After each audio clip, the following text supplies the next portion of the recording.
무형교회에서 유형교회로 오늘의 묵상입니다.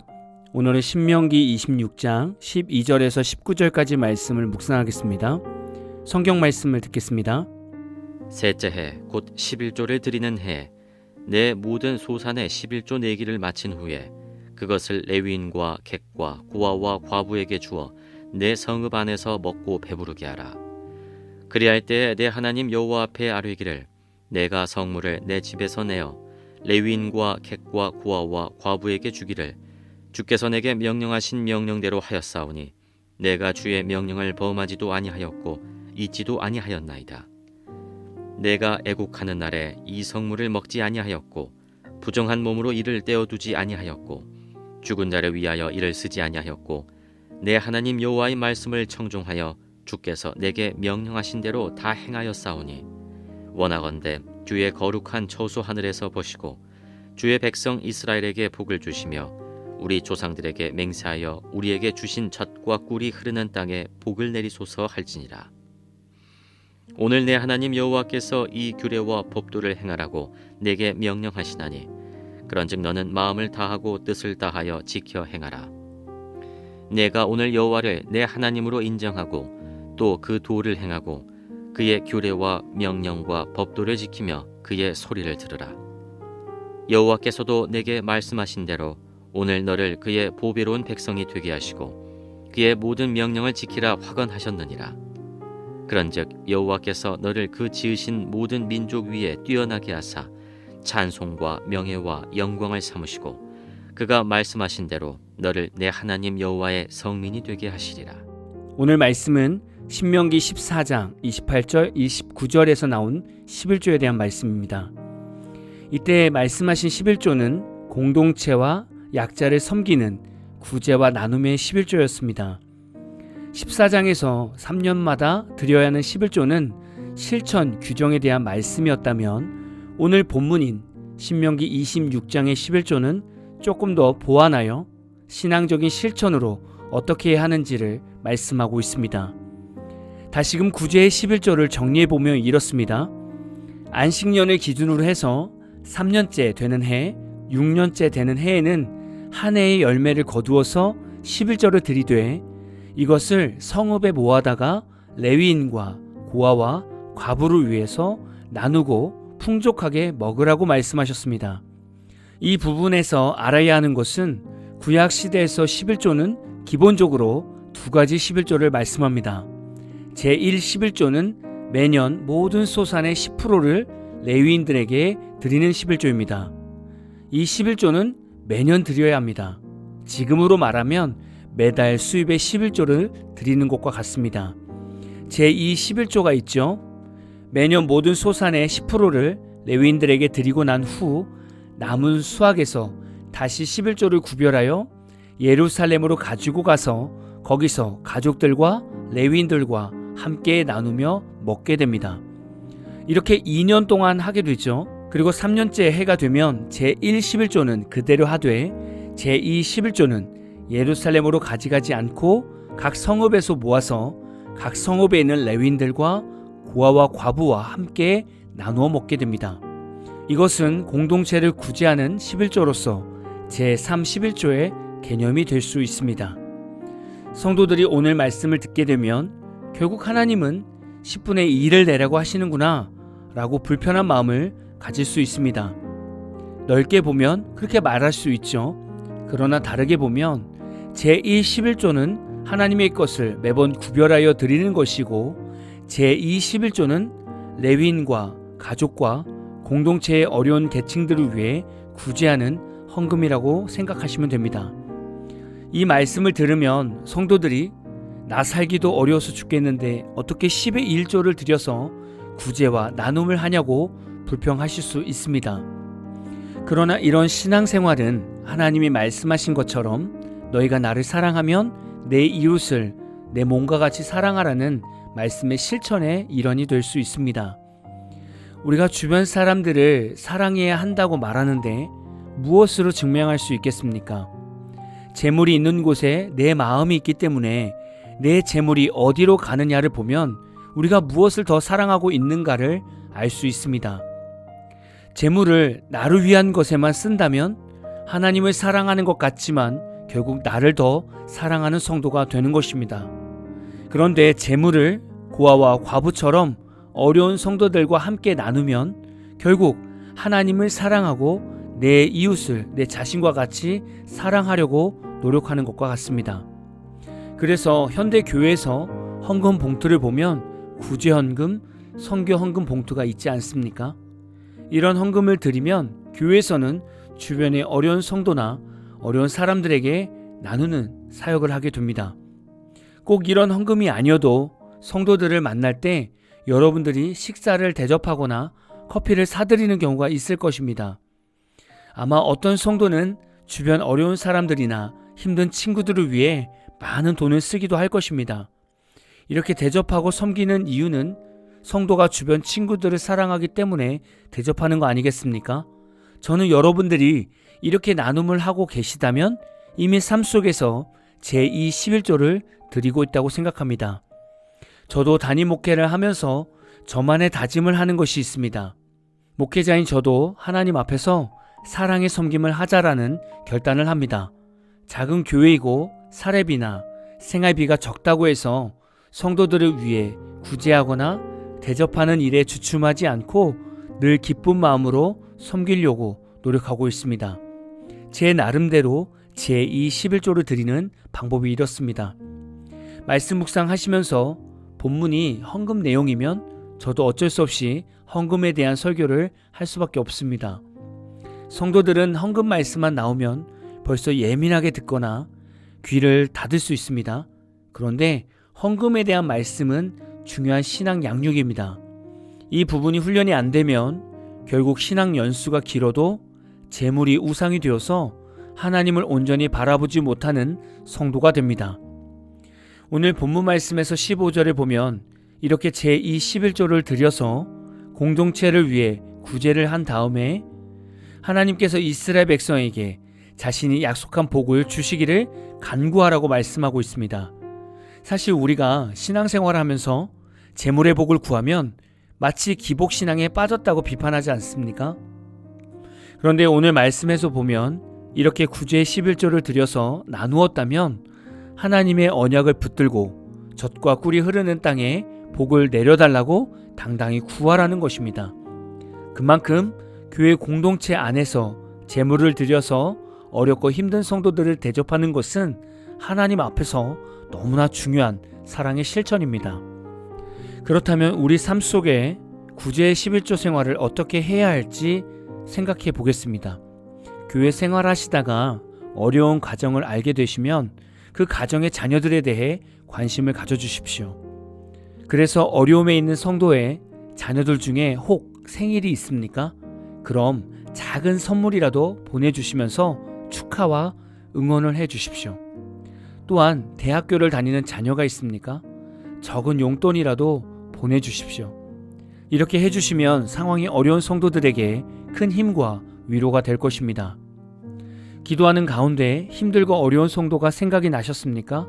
그럼 기도만 해주지 마시고 그 성도님을 만나서 맛있는 식사를 대접해 주시고 응원해 주십시오. 아무것도 아닌 일인 것 같지만 환경적으로 경제적으로 어려운 성도들에게는 이 사랑이 큰 위로가 되고 다시금 힘을 내서 일어날 수 있는 기회가 될 것입니다. 단 여러분이 꼭 기억해 주셔야 하는 것이 있습니다. 교회 안에서 제발 생색내지 마십시오. 그리고 다른 성도들에게 아무개 성도가 어려워서 내가 그의 자녀들에게 용돈도 주고 밥도 사줬다고 자랑하고 소문내지 마십시오. 이렇게 하시면 여러분은 다른 사람들에게 칭찬을 받으면서 상을 다 받으신 것이고 그렇게 소문을 내므로써 도움을 받은 성도는 자존심에 큰 상처를 입게 되고 심한 경우 교회를 떠날 수 있습니다. 사랑의 섬김은 소리 소문 없이 해야 되고 조용히 사라져야 되는 것입니다.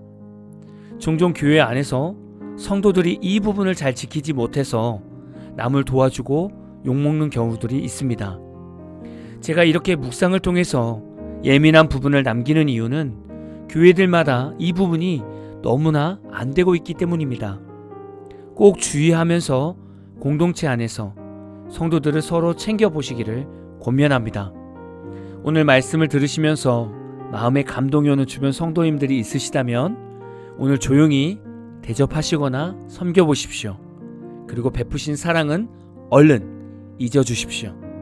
그래서 저와 여러분의 삶에 오직 하나님의 사랑만 드러나시기를 진심으로 축복합니다. 오늘 마무리 찬양은 김주님의 도우심이라는 찬양입니다. 찬양 후에는 잔잔한 연주곡이 있습니다. 말씀을 생각하면서 기도하는 시간을 가져보십시오.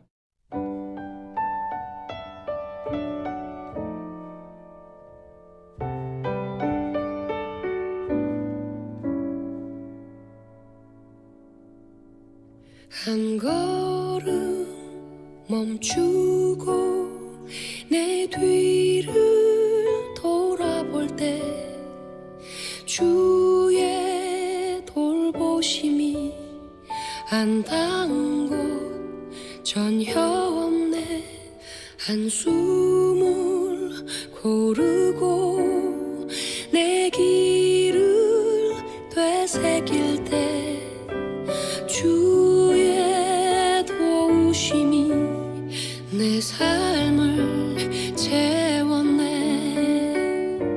내 몸짓 내 목소리 내 걸음 내 손길 내 생각 내 영혼의 주인 되셨네. 기쁨도 슬픔도 다 주님의 은혜라. 사랑과 순종으로 내 삶을 드리리.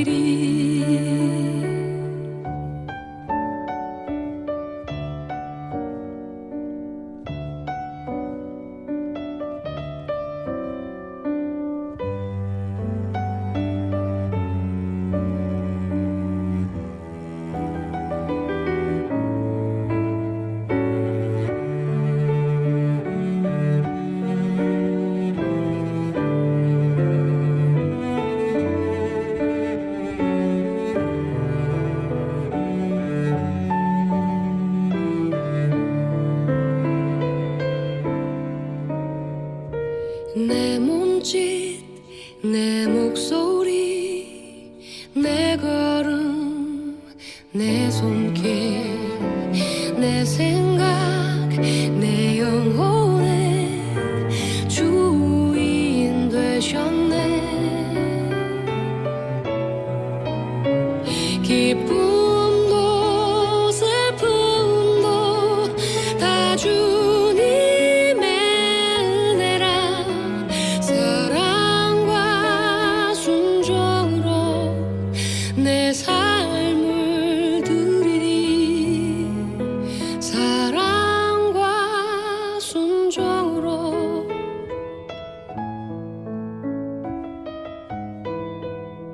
사랑과 순종으로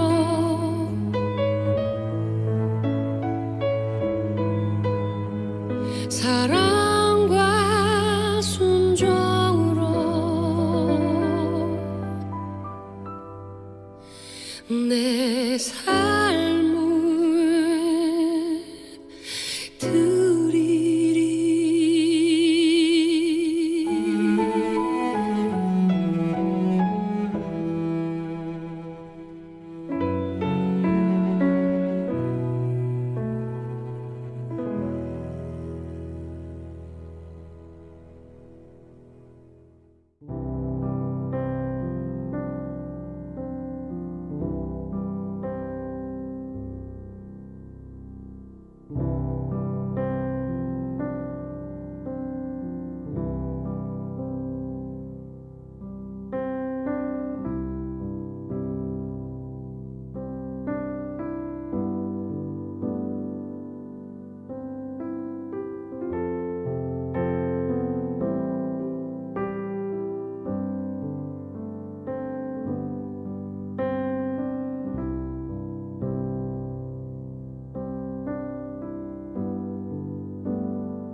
주